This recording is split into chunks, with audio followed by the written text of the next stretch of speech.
Tonight on The Buzz, we start with Mike Mihalik. He's a computer industry veteran creating digital storage systems for companies like BuZZ and Seagate. He shares his thoughts on the upheaval we're going through in digital storage and what we can expect in the future. Next, Steve Eisen is a filmmaker and the vice president of the Chicago Creative Pro User Group.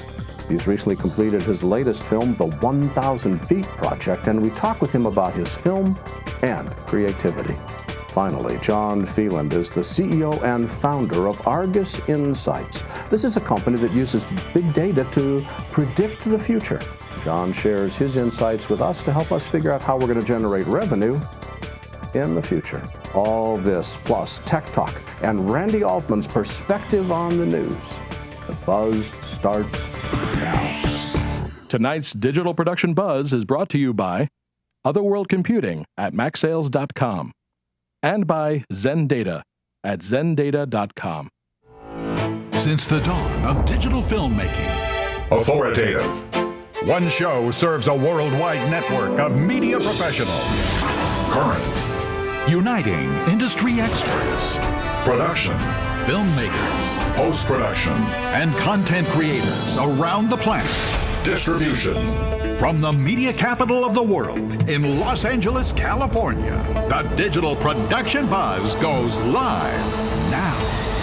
And welcome to the Digital Production Buzz, the world's longest-running podcast for creative content producers covering media production, post-production marketing, and distribution around the world. My name is Larry Jordan. The handsome dude on the other side of the table is a gentleman we haven't seen for weeks upon weeks. Lifetimes have passed since last we've seen this handsome visage staring at us from across the table. The ever-handsome Mr. Mike Horton. Thank you for that wonderful intro. Hey, by the way, was those graphics new? Those intro? Because I know I've been gone for a week, but that looked new. It's new every show, but the Is format, it new every show? new The every opening show, but graphics are new every show? The template is the same, but the graphics are new every show. Well, those are really cool graphics. What do you do them in? We back you with an incredible production team. Who does the graphics? Megan. Megan does? Mm-hmm. That's our booth, by the way. Mike, by the way, are you sitting down? Mm-hmm. We are starting a great new contest that doesn't cost any money to join, and you can learn more by visiting this website called digitalproductionbuzz.com/truths, Truths. Have you had a chance to see it? I'm actually on it right now. This is actually very cool. Because you did this every year? Or Every 3 years. Every 3 years. Where the rules are send in something, 20 words or less. Here's a couple examples. Nothing is final. To keep editors happy, no changes should be ever sent on Friday afternoon. The client is always right unless the client wants Comic Sans titles and copyrighted music by Katy Perry. One of my favorites in 2013, we ran this same contest, and one of my favorites was never talk to the client with a loaded revolver in your desk. Yeah, about the time you had that great idea and went to jot it down, you'll be interrupted. Absolutely. Those are the truths, folks. Send them in. These are great. There's another one. We pick 4 winners every week. It costs nothing to join. You can join as often as you want. We're going to be running the contest probably through the end of September. And we've had hundreds and hundreds of entries. One of my favorites, I got to read this one because it's kind of long. Merrick's Law, which is submitted by Merrick DePea, writes, Murphy was an optimist. Had he ever worked in post-production, he would have said, instead, anything that can go wrong is nothing compared to what the producer is going to give you about 3 hours before the deadline. Exactly. Nice, Merrick. There's a lot of really good ones here. The way it works is really simple. Visit digitalproductionbuzz.com/truths and do a free, you can enter as many times as you want. There's a little entry form on the bottom of the page. And every week in our newsletter, we'll publish the winners so that you can see who the winners are. We're going to do 4. And then when you get selected as a winner, you get a chance to download a free webinar from the LarryJordan.com website. So you get something for taking the time to enter. And keep it short, keep it clean, and enter as many times as you want. Isn't I that got cool a lot stuff? of great ideas. Yeah, this is neat. Remember to join our conversation on Facebook at digitalproductionbuzz.com and subscribe to our free weekly show newsletter at digitalproductionbuzz.com for an inside look at both our show and the industry. Mike and I are going to be back in a couple minutes with Mike Mihalik, but first, it's time for Randi Altman's Perspective. This is Randi Altman's Perspective. Randi Altman has been writing about our industry for more than 20 years, and today she runs her own blog at postperspective.com. As always, it's good to get her perspective on the news. Hello, Randi. You're on the road today, which is why we're not going to be able to see your face. It's good to hear your voice. How are you? I'm doing well. It's good to be back and taking part of the buzz. Well, not only are you back, but you're barely time to change your socks, and you've got to hit the road again. Where are you headed next week? I'm going to be out in L.A. for the SIGGRAPH show. What are you looking forward to at SIGGRAPH? One of the my favorite parts of SIGGRAPH is their emerging technology section. So you walk through there and you see what could be. And I've always thought that we have very, very bright people in this industry and show. You'll see how the technology is being used for medical purposes, for therapy, for people that are in wheelchairs, all different sorts of things. So it's sort of a glimpse into the future and what could be done. The rest of the show is obviously visual effects, animation, graphics. Many of the big VFX studios are there recruiting, looking for young talent. And every trade show has their sort of keyword or talking point. And it seems that this year it's virtual reality and immersive worlds like augmented reality as well. Randi, you've been a fan of VR since we've been talking on these Perspective series, but is there more than VR, or is really VR the key component of the graphics industry today? Well, I think that they see it as a growth area right now because everyone is investing in it. People that make gear, the people that produce content. So it's sort of everywhere. There's headsets that are going to be on display. There's going to be cameras. There's, like I said, hands-on demos, which will be interesting too. But it's a way to increase revenue, and I think that's what the interest is right now. Where's SIGGRAPH going to be held? It's at the LA Convention Center in downtown. Are you doing interviews, or are you going to be in your own booth? No, I'm going to be walking around with my iographer rig and talking to different people. So makers of 3D animation software, visual effects tools. So I'll be meeting with the Foundry, Autodesk, Chaos, some of the motion capture guys. So there's a lot going on. The one thing with Autodesk, which is pretty interesting, they introduced their own game platform. So they're hoping to make it easier for people to produce games on their engine. So it'll be interesting to get a demo of that and to see where they're going. Randi, as always, it's wonderful to hear your perspective on the news. Randi runs her own blog at postperspective.com. You can read her thoughts there. Randi, take care. We'll talk to you next week. Thank you. Take care, Larry. To read more from Randi Altman, visit postperspective.com. When you're working with media, one thing is essential. Your computer needs peak performance. However, when it comes to upgrading your Mac, there are so many different options to choose from that the process can be confusing. That's why Otherworld Computing carries the best upgrades that lets your computer performance and storage grow as your needs grow. Since 1988, OWC has become one of the most trusted names in quality hardware and comprehensive support to the worldwide computer industry. With an extensive online catalog of Mac, iPhone, and iPad enhancement products, as well as a dedicated team of knowledgeable experts providing first-rate tech support, OWC has everything you need to take your current system to the next level. Whether you need to maximize your system's memory, add blazing speed, or enhance reliability, look no further than the friendly experts at OWC. Learn more by visiting macsales.com today. That's macsales.com.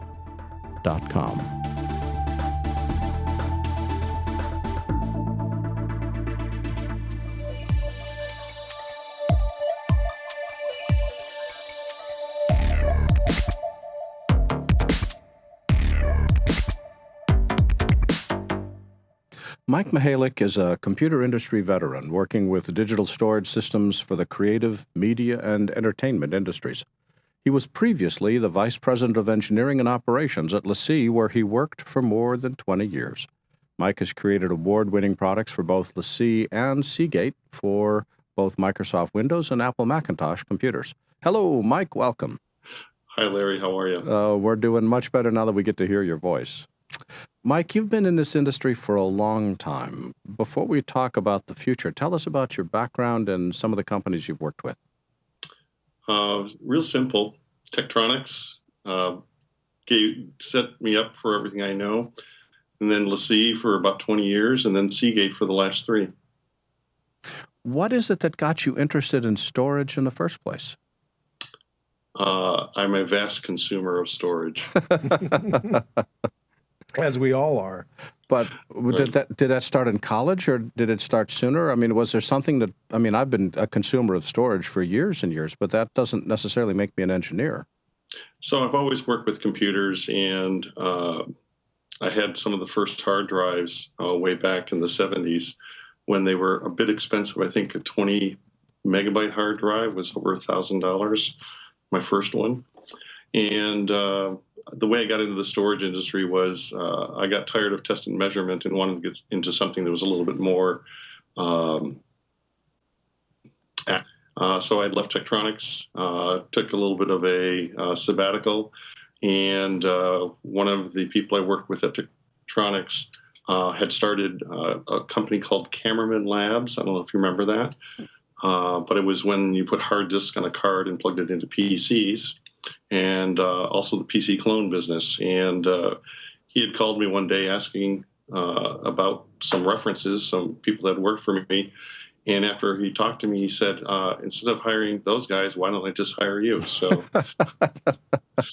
those guys are still friends of mine, so they didn't hold it against me. So anyway, I came in to fix problems with some storage products that Cameraman Labs and LaCie had, and I guess the rest is history. Which gets me to what, at the time you left LaCie, what were your responsibilities?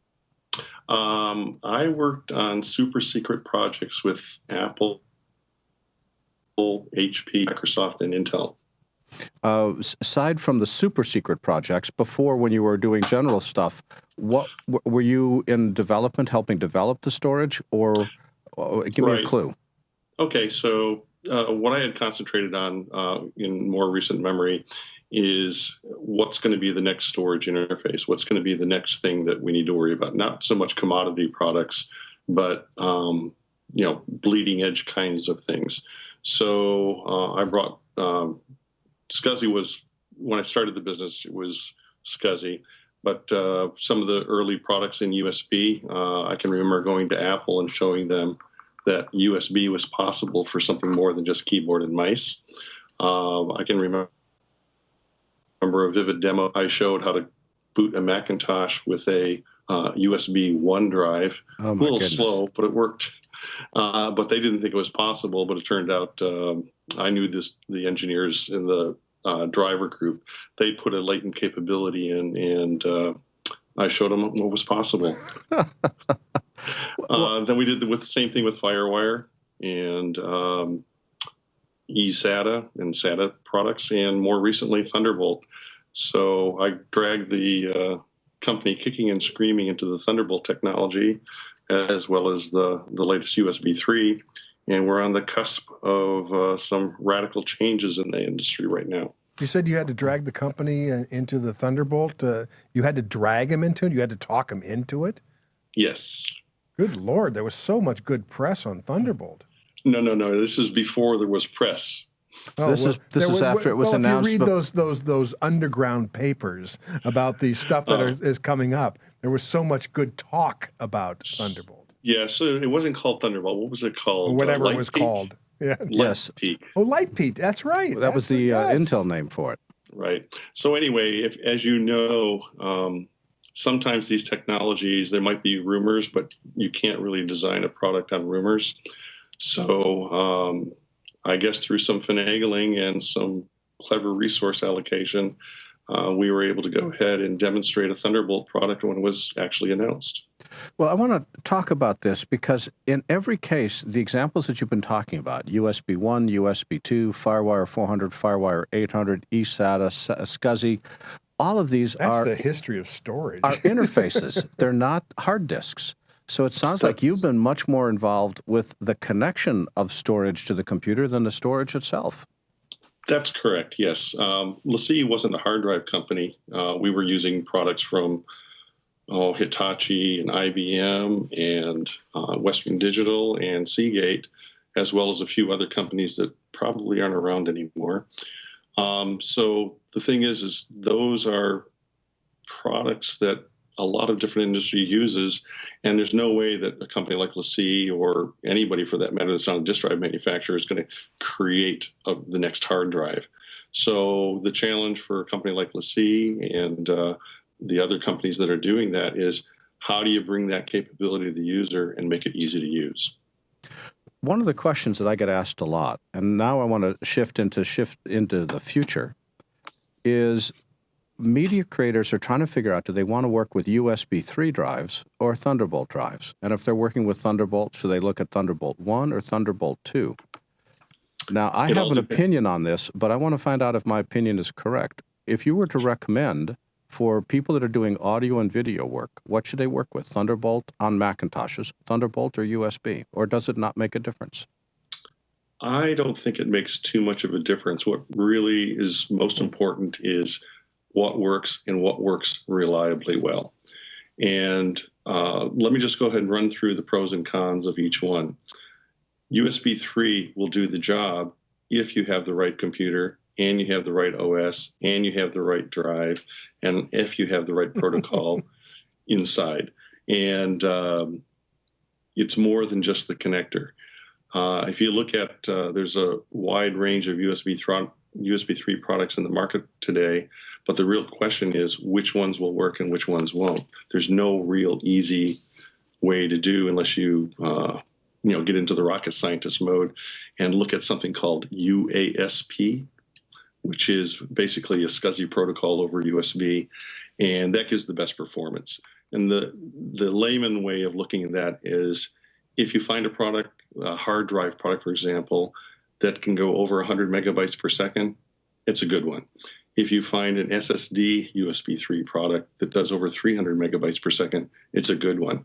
If any of the reviews or benchmarks show performance less than that, you will have problems likely. Thunderbolt, on the other hand, is guaranteed bandwidth, and it's a much tighter specification. If someone wants to make a Thunderbolt product, they just can't design it. They have to get it actually certified by a consortium of independent test labs, Intel, and Apple to make sure that it works correctly. And only when that certification is granted can it actually be sold in the marketplace. USB 3 doesn't have that same sort of control, and that's probably one of the main limitations of USB 3 is you don't know what you're getting until after the fact. With Thunderbolt, you're getting some guarantee of interoperability and some guarantee that if you plug it in, it's going to work. There's 3 different versions of Thunderbolt. There's Thunderbolt 1 and Thunderbolt 2, and the announced Thunderbolt 3, which is not yet released. From a storage point of view, does it really make a difference which of these Thunderbolts we're working with? And if so, at what point? In other words, how many hard disks in the RAID do we need for us to really pay attention to the different protocols? Okay. In the simplest sense, Thunderbolt 1 or Thunderbolt 2 will work for any single hard drive. The hard drive itself is too slow and never really taxes the interface. So from that standpoint, if you have one hard drive, if you look at a modern hard drive today, it's 100 to 200 megabytes per second for a single drive. If you stripe them together in a RAID 0, you might get 300 to 350. So Thunderbolt 1 is more than adequate for that. If you wanted to take advantage of the Thunderbolt 2 speeds, it has the peak capability of something like 1,400 megabytes per second. Thunderbolt 2. Thunderbolt 2. Okay, just making sure I hear correctly. Right. So Thunderbolt 2 can go that fast, and the question is, how many drives does it take to get up to that speed, striped together or rated together? let's see, one of the last projects we worked on, we had something called the 8BIG. It's a 1U rack that has 8 200 megabyte per second drives in it, and it could easily deliver 1.1, 1.2 megabytes per second, but it's still not using the full capability of Thunderbolt 2. Wow. To get that, you need some special SSDs. And with SSDs, can I get faster than, say, 1,300 megabytes a second? Or is 1,300 really the limit of Thunderbolt 2? 1375 is the limit of Thunderbolt 2 in the current implementations. What should we, now let's shift completely into the future. What should we expect in the near term in terms of interfaces and storage technology?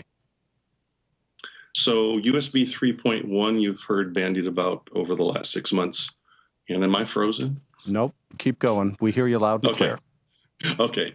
USB 3.1, which had a nice rollout over the last 6 months, but no real product shipping. There's a bit of confusion. There's a USB 3.1 Gen 1 and a USB 3.1 Gen 2. I don't create the names. I only recite them. USB 3.1 Gen 1 is basically USB 3 with the opportunity for a different connector, the Type-C connector. Mm-hmm. Apple is shipping the new really sexy MacBook that does that, but the performance is no better than a USB 3 drive. USB 3.1 Gen 2 is this new 10 gigabit per second interface, and that's the same speed as Thunderbolt 1. So for most single drive solutions, whether it's an SSD or hard drive, the new USB 3.1 offers a little bit of room for improvement, but only if you use 2 or more drives in a striped configuration. What's more interesting about what's on the horizon, USB 3.1 introduced a new connector called the Type-C connector, and that's where things get exciting.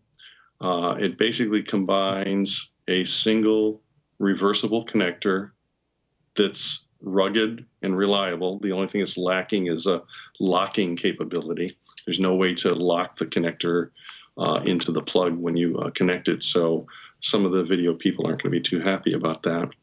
But in essence, what you have is a connector that's more robust. It's learned from 10 years of problems to basically come up with a high-speed connector that's not only good for Thunderbolt 1, Thunderbolt 2, and the new USB 3.1, it has better power handling capabilities. And for what was announced when Thunderbolt 3 actually ships, up to a 40 gigabit per second interface capability. Mm. Now, you're speaking at the Flash conference sometime in the next day or two. What are you talking on? What's your subject? So I'm actually the moderator, so I get to ask the hard questions of all of my panel members. But I think what we have is we got the America's president of Blackmagic Design, Larry O'Connor, who's the founder and president of OWC, Steve Eisen, who you'll be talking to later today, and another gentleman, Steve Feldstein. We're all going to talk about what storage is being useful today, and I'm going to interject with what's missing. And maybe I can help fill. Maybe I can help fill in the blanks. Well, we are going to look forward to a report on that, and we'll bring you back to give us a detailed story of what is missing. And Mike, thank you so much for joining us. I look forward to chatting with you again in the future. Thanks, all right, Mike. Thanks. Bye-bye. Thank you. Bye-bye.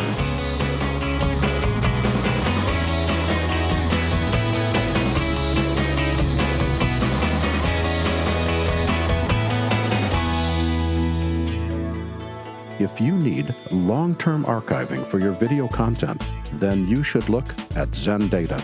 They specialize in providing secure, long-term storage of video content with a low cost per terabyte. The company has a variety of archive solutions that range from external LTO drives that can connect to your laptop to multi-petabyte storage systems using huge robotic libraries. Zen Data Systems will store your content on LTO or Sony optical disc archive cartridges. And with their next release, they also provide an option for archiving to the Amazon cloud. They offer great compatibility with many of the third-party applications used in the media and entertainment industry, including most media asset management systems. Zen Data has hundreds of installations around the world, from Los Angeles to Mongolia. So if protecting your assets is important to you, visit zendata.com. That's XENDATA.com.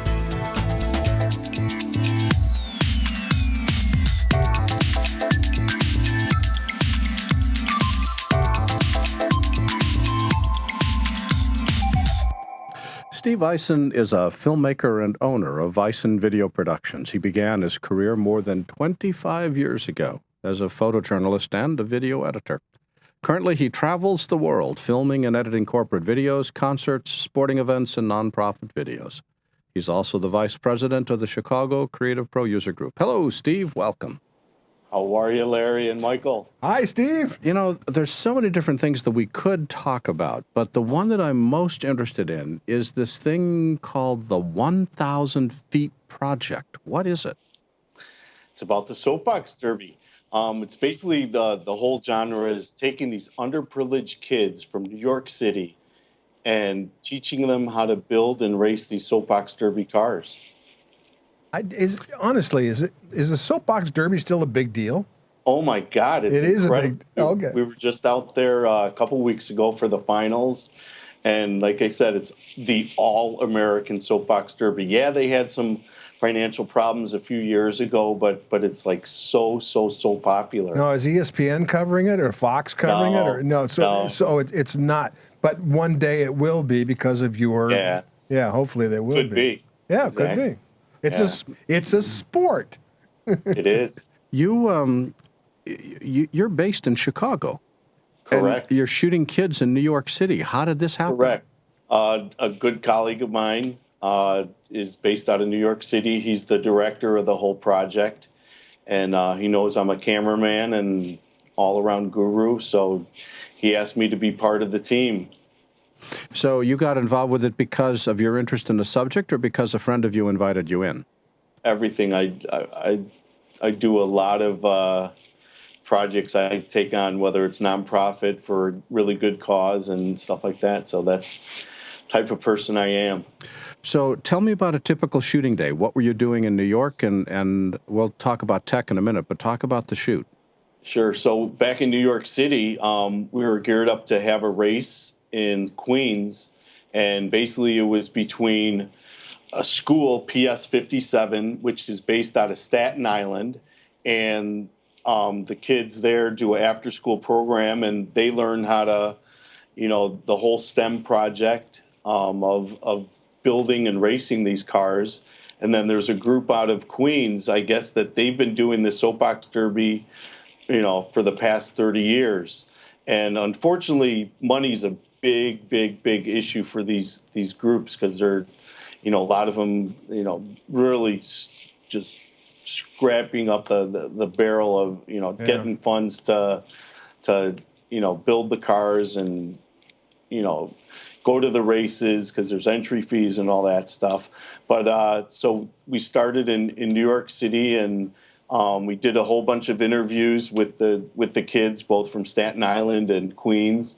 And then we did that, I think, Wednesday, Thursday, Friday. We did a whole bunch of interviews. And on Saturday, we had a big race. We closed off a big section in Queens right by LaGuardia Airport. And these kids raced down this street hill. And kids had a really good time. And that's the thing. It's like, the expression on these kids' faces and, getting them out of their, their regular culture and stuff that, even though it's a competition to them, it's such a, good feeling just to get in these cars and head down that hill. Go ahead. I don't understand the soapbox derby thing, but these cars have to be built at particular specs, right? Correct. Okay, so they have to have a particular weight class in the car too, right? Exactly. So how does one win if you have to have the same car, the same weight, the same this, the same that? So how do you win? It's gravity. It really is. It's gravity. And, I said there's a 200-pound weight limit, 250-pound weight limit. Some of the kids weigh 40 pounds, 50 pounds, 60 pounds, 100 pounds. And same thing, the cars have all the specs, the same parts, everything. Right. And it's just a matter of technique and, how well they tuck and all that. And, they got to stay on that line. And literally the races are won by thousandths of a second. Yeah. Wow. Were you able to take any of the kids to Akron? Were they participating in the final? Yeah, 3 of the kids we took to Akron. 3 of them, wow. 3 of them. So one of them placed 7th out of 75. Wow. And he was in a race called the not special kids, but something like along that line. But where they took kids, whether they had like Special Olympics. And so there was a huge, group of 75 of them. And one of our kids got to, sit. They had a car where 2 of them could sit. And so they competed, and the other team that they lost to was the team that won the championship. Is this 75 kids from the United States or 75 kids? No, actually, it's international. International. The girl that won was from Canada. Wow. Yeah. What did you use for gear to shoot? We used AJA's new Forte Scion. Oh, cool. So when we were at NAB this year, we hit up tons of manufacturers, and through their generous Try a Scion program, they generously donated 2 cameras to us, and we went to a rental facility in New York City and got a variety of lenses, a bunch of primes, a couple Canon zooms, a 17 to 120 and a 30 to 300. Oh, my goodness. So they have a 50 to 1,000, but there's only 3 of them in the entire country. So how'd you like the Scion? It worked well. I was one of 3 DPs. 2 of the other DPs are based out of LA. They're all USC grads, along with our director, who's a USC Film School grad. So cool. He hit them up, and these guys got a long list of IMDb credits. So wow. We have a really, really good crew. So this is the first time for them using it, and obviously they had their issues. Issues, but overall the quality of the footage looks incredible. Great. So, what's the status of the film? Are you done shooting? We still have a lot more to go, probably. Obviously, as a documentary goes, it's the story keeps evolving. So it turns out we want to focus on the 2 areas, the Staten Island and the Queens. The Queens people have their issues, and so the big controversy. Obviously with money and stuff like that, they're jealous, and they're like, we want more. So they really came down to really, like, you could go back to them and sue them for libel for some of the stuff that they've done. So it's like, that's got to be part of the documentary there, Steve. Exactly. It's got to be part of it. It's got to be part of it. That's exactly it. There's so many different stories, and obviously we want to focus on the kids. Sure. But a lot of it that's got to still be part of it. Oh, it is. Steve, where can people go on the web to learn more about the project? You can go to 1000feetproject.org. And that's 1,000 Feet Project. I love drama. I'm going to watch it. Steve Eisen is the head of of Eisen Video Productions. Steve, thanks for joining us, and good luck with the film. Thank you. Bye-bye. Thanks, Steve. Good seeing you.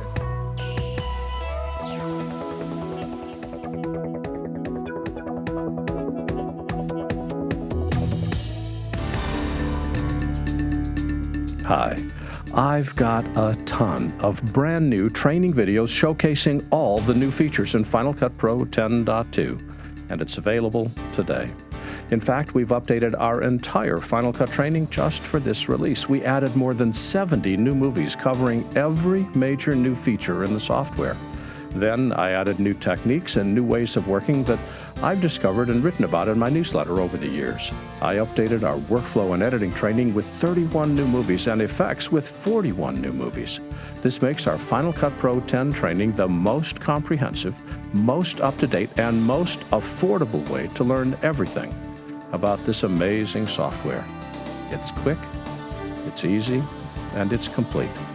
I'm proud of all of my training, and especially this one. Get your copy today in our store at larryjordan.com, or even better, become a member of our video training library and get access to all our training for one low monthly price. Both are incredible values. Thanks.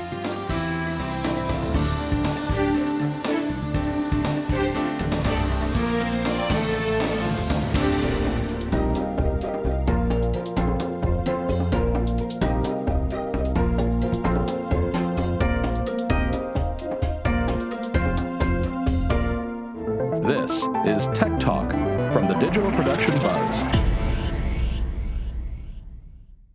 Probably the biggest new feature inside Media Encoder is Time Tuner. That's tuner, not Turner, you Potter fans. It's Time Tuner, which allows us to tune the duration of a clip. Here's how it works. I have a file called Interplanetary Internet. If I double-click it, notice that it runs 55 seconds.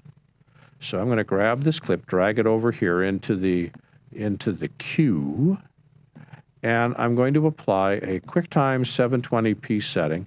And the reason for ProRes, because ProRes goes really, really fast, and you and I don't want to waste any time watching video compress. Double-click the setting to open it up.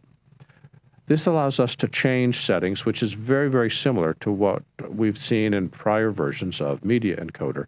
We go to the Effects section and go all the way down, past time code, and there is Time Tuner. When we select Time Tuner, let's just make this a little bit bigger here. I'm going to turn it on, which says my current duration is 55 seconds and 2 frames. I want to make the duration, let's make it 59:15. I want it to be, say, a 1-minute spot, and for some reason I was a little short. So now I say I want it to run almost 60 seconds, 59.5. It says, do you want to target the percentage change, 8.05%, or the specific duration? I want to have it be the specific duration. And that's it. I click OK. I click the green compress button. And faster than a speeding bullet, not only is it compressing the file, transcoding it into ProRes, but it has also lengthened it by 8.02%. So when I go to the compressed files and open up Interplanetary Internet, look at that. It runs exactly a minute. And it hasn't sped it up. It hasn't slowed it down. My audio sounds exactly the same. What it's doing is it's adding a frame or two at an edit point, or stretching a still frame, or lifting frames out at the edit point, or contracting a still frame. It's doing what's called micro-editing, making itty-bitty little changes to the file, but not changing the speed. Speed remains the same. So your audio is totally exactly the way you created it. We're just adding a little bit of stuff here and there. This is a really useful feature when you need to create, say, 15 versions of the same thing, and one needs to be 59:29 frames, one needs to be 59:20 frames, one needs to be 59:15, one needs to be 59:18. There's different specs because of the way that mechanical playoff servers switch. They need to have a certain amount of time between commercials. You can now create it once and have Time Tuner tweak it to be exactly what you want. This is really, really neat. And it's not speeding stuff up or slowing stuff down. It's doing micro-editing. This Tech Talk was shared from Larry Jordan's website at larryjordan.com.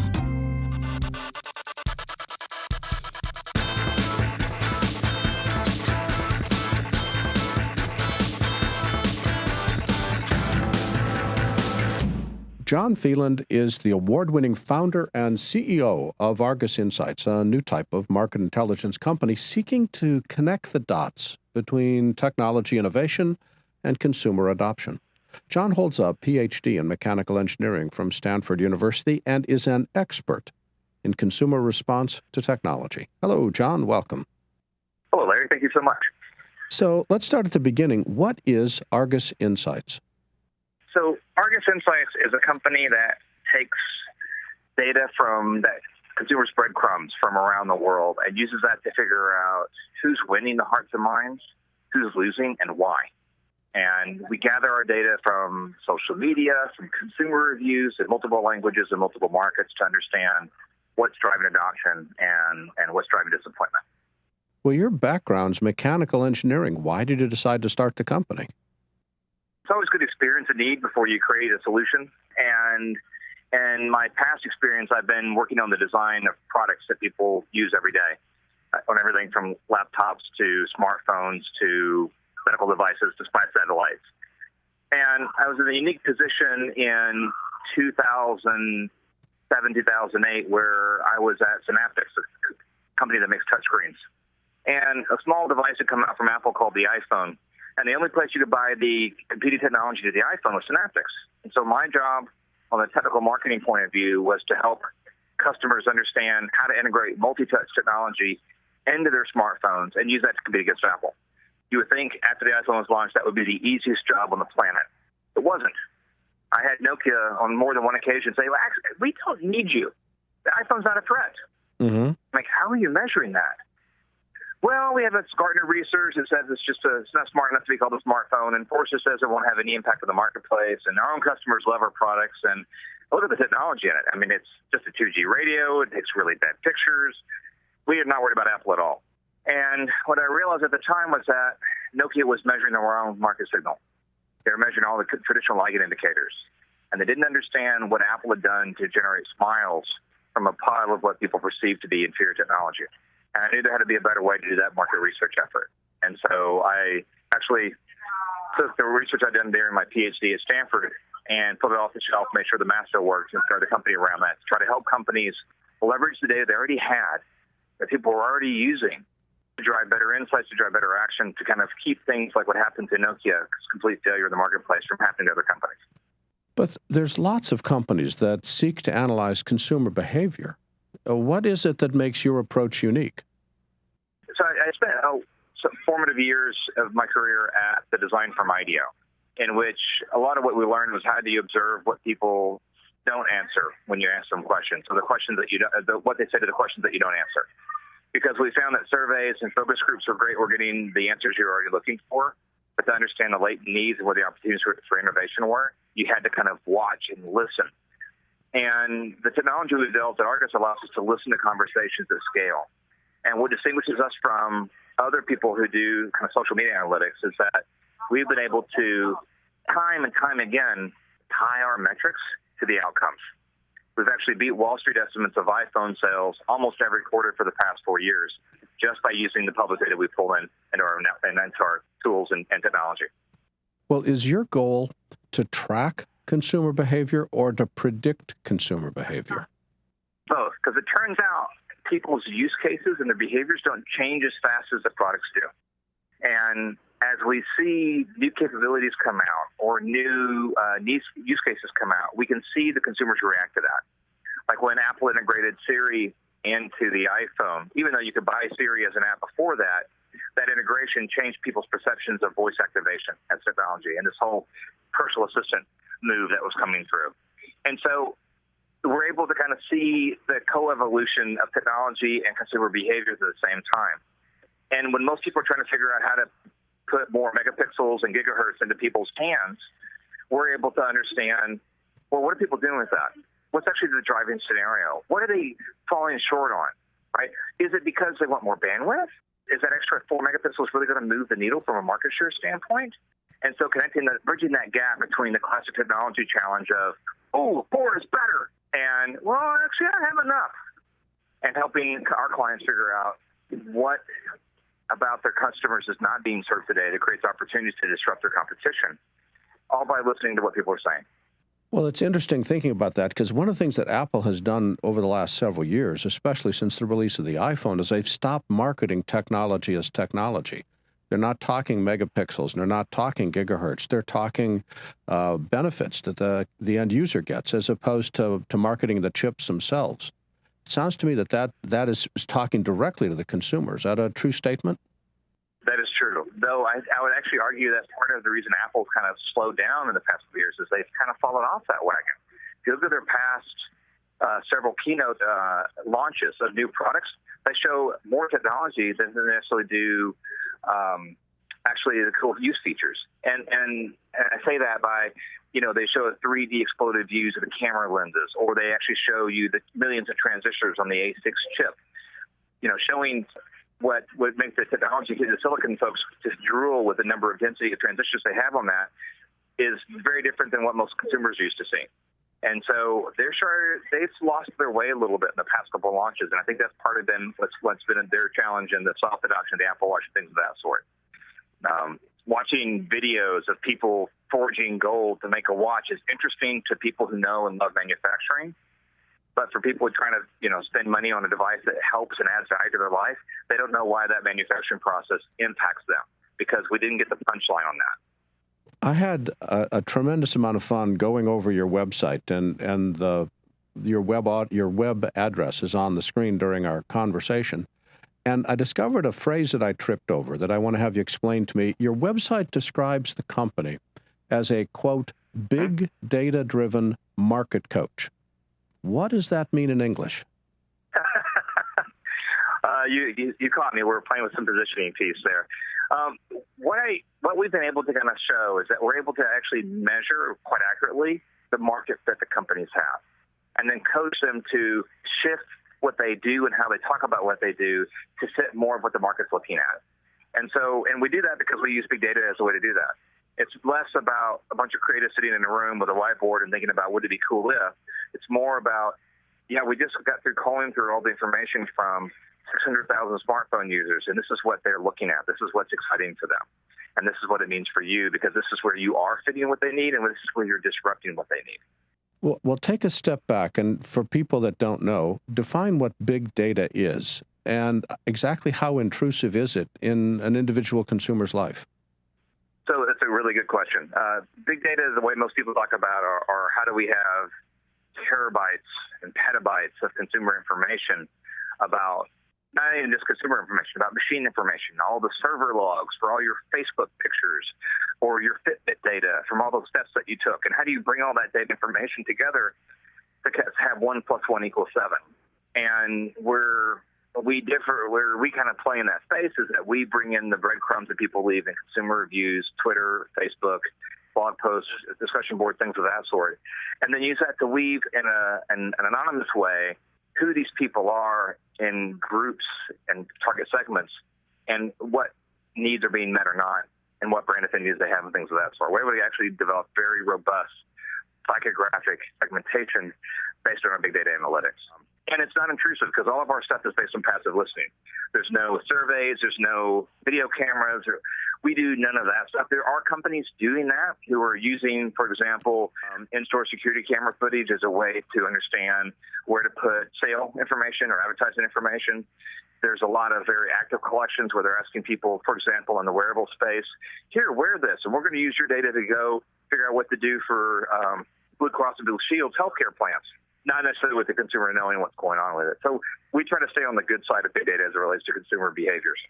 One of the charts that I saw on your website was the prediction that the Amazon Fire would fail about 3 days after it first shipped, just based upon customer satisfaction with the device. Are you really trying to help predict the future? Is that what your clients are looking at? Or are they looking at a much more understandable interpretation of what's going on in the market right now? How do we best interpret the charts that we saw on your website? It's a combination of both, because if you think about traditional market research reports that people buy, they get a forecast for the next 5 years, and they tend to get that forecast updated on a quarterly basis, in which they get a guess as to what last quarter was about 60 to 90 days later. And so currently companies are trying to steer their strategic growth and their tactical decision-making based on forecast information that they know to be at least already 3 to 5 months old. It's sort of like trying to drive to the future using your rearview mirror. Mm-hmm. And what we're able to do is to take that timeline down to days rather than months. And what we've been able to do in many cases, so in the case of the Fire Phone, we saw consumers basically thumbs down it pretty rapidly. It's one of the most dramatic falls from grace we've ever seen in a product launch within 3 days after launch. And they didn't let on to the rest of the marketplace knowing that that was such a bad failure until a month later.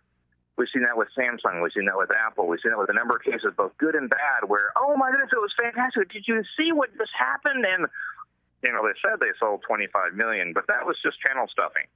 And that allows us to kind of, some of it will validate that the methods and tools and metrics that we use actually do reflect what the market's doing. And the trends seem to be actually somewhat predictive. I first showed it in the PhD research 1,000 years ago, but even more recently with a client, we were able to take their retail price data and our demand metrics and predict their sales volume 8 weeks into the future. Mm.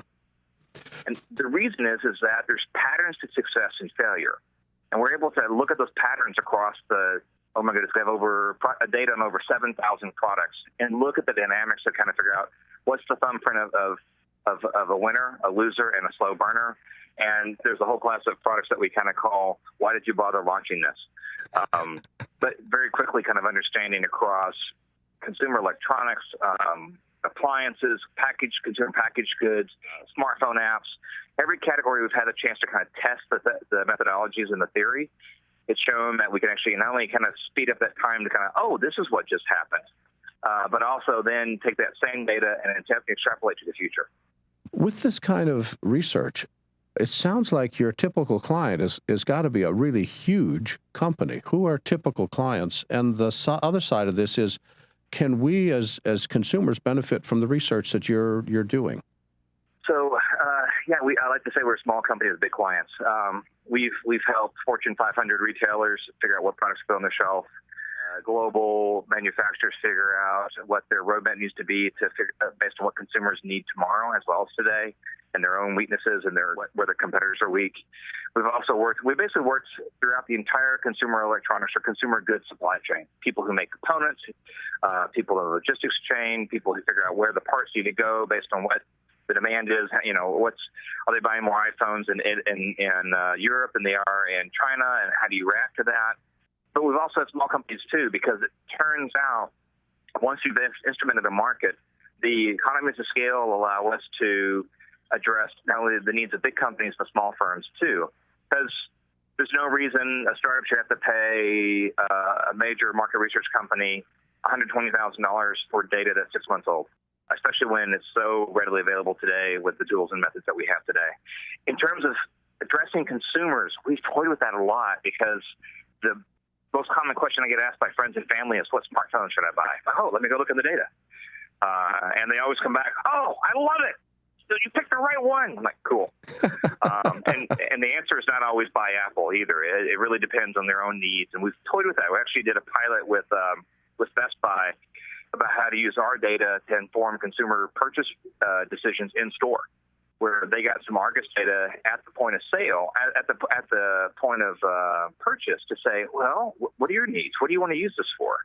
Well, I want more megapixels. No, you don't really want more megapixels. Is this for selfies? Is this for family photos? Is this for hockey game films for later? Do you run? Well, I'm planning to. Well, okay.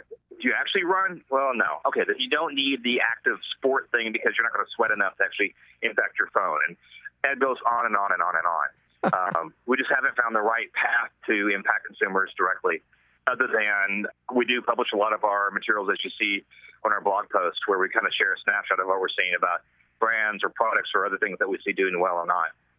Most recently, we do a lot in the wearable space, where we kind of share who's working and who's not, who has the longest time before they end up in someone's sock drawer. So thinking of that, what trends are you seeing now in consumer technology that you find interesting? A couple things. We're definitely seeing a saturation. We're seeing kind of this upgrade fatigue in smartphones. It's kind of slowing people's adoption. We're seeing the home automation and kind of IoT craze kind of stall out a little bit as people are realizing that These early devices they're all playing with are incredibly needy and requires them to upgrade their networks, and now they have to figure out whether or not the alarm they got at 4 o'clock in the morning was the cat or the neighbor. And so what we're seeing across the board, especially the consumer technology market, is in such an effort to get people to buy more, they're actually manufacturing less in terms of less quality. We're not seeing the quality experiences come through because they're trying so hard to kind of shore up demand that they're just firing products out. For that, taking the time to go through and actually offer something that fits into people's lives with minimal disruption and actually delivers on the promise that all the advertising does. I'll give you an example from the wearables market. BuZZ, who was bought by Intel a couple of years ago, launched a brand new fitness band last fall. And only weeks ago released a silent alarm feature, so it can kind of wake you up without going beep, beep, beep, beep, beep, beep, beep, beep, beep, beep, and just kind of use a little vibration motor to kind of shake and bake you awake. And we're over 9 months since the product was launched. Yet all the research showed that one of the favorite features that people loved about their Fitbits and the Jawbone Ups and everything else out there was, hey, the silent alarm knows when to wake me up. So they launched a brand new product with the features they knew customers needed and wanted and couldn't live without, but they didn't do it for 9 months. And we're seeing this over and over again, where they're in their rush to get something to market, they're not taking the time to make sure that it actually fits and addresses the bare minimum functionality. Easy to set up, delivers on the promises. And they keep kind of following this kind of what I call the Swiss Army knife trap, where they keep adding features and more features and more features and more features. You end up with now you end up with a smartphone with 10,000 blades on it, none of which you actually use, and none of which, if you were to use them, actually perform the function very well. If you've ever tried to open a bottle of wine with a corkscrew on your Swiss Army knife, you know what I'm talking about. John, I just realized there's so much here that we could talk about. This conversation could go on for forever. But for people that want to learn more about your company and the kind of results you're doing, where can we go on the web to learn more? Definitely come to our site, argusinsights.com. That website is all one word, Argus Insights, ARGUSINSIGHTS, argusinsights.com. John Phelan is the founder and CEO of Argus Insights. John, this has been fun. Thanks for joining us today. Thank you, Larry. Appreciate the time.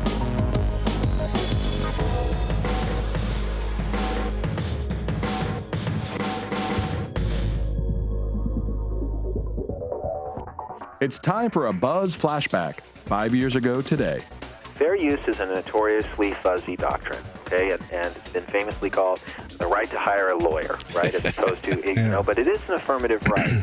And for documentary filmmakers, it's well established, and it's actually not that complicated. There is no bright line rule for starters, so there's no 1 second or 5 second rule, but we have a lot of clarity on this rule. This was a BuZZ flashback.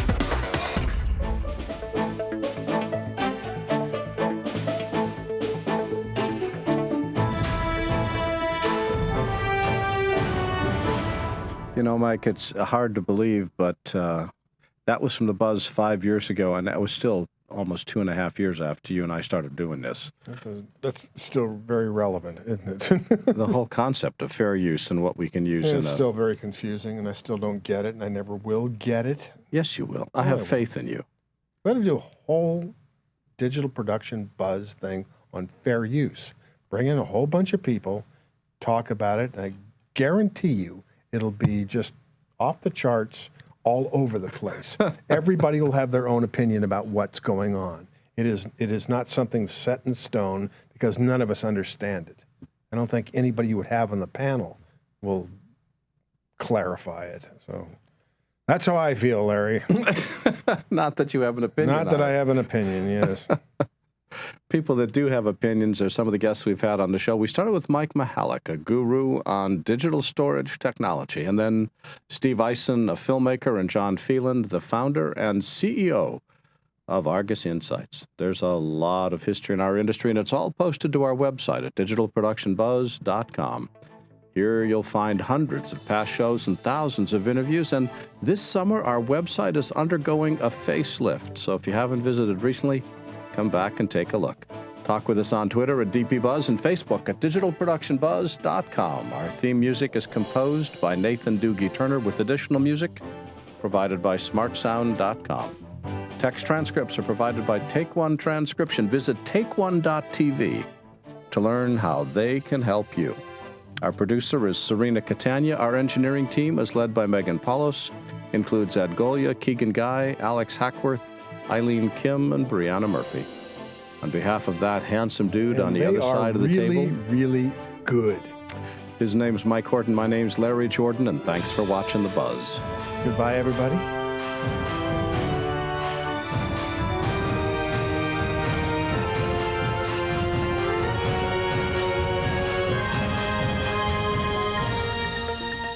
The Digital Production Buzz was brought to you by Otherworld Computing, providing quality hardware solutions and extensive technical support to the worldwide computer industry since 1988. And by Zen Data, who provides highly competitive digital video archive solutions.